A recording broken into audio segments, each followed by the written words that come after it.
This project has been underway for over 3 years now, and we've had product in our hand testing it in the field for over 2 of those years. The trip that tested the Fortius the most in my mind was when we went and did the Uinta Highline Trail. We got pounded by rain, we got pounded by snow and sleet. It was multiple days of wind. Basically everything that could get thrown at it got thrown at it. In the middle of the Uinta Highline, we were actually going to scale Anderson Pass, which is a 12,000 foot pass.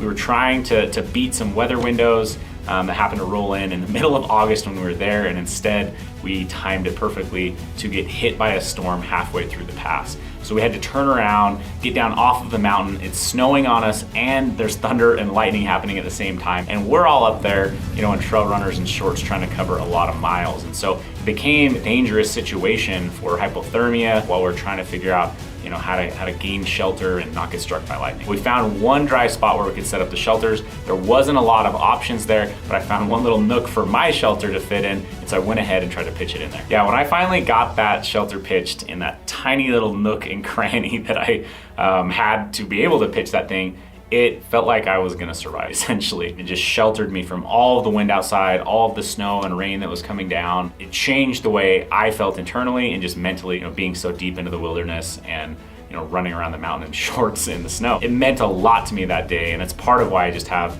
this bond, I feel like, to the shelter now, because I just have so much confidence in it and its ability to protect me out there. I think what sets the Fortius apart from other ultralight shelters is that it is centered around being ultralight, but with an emphasis on performance. Meaning we didn't take the foot end and just completely taper it down so that when you can't pitch it with your head end where you want it to be, it's still totally usable.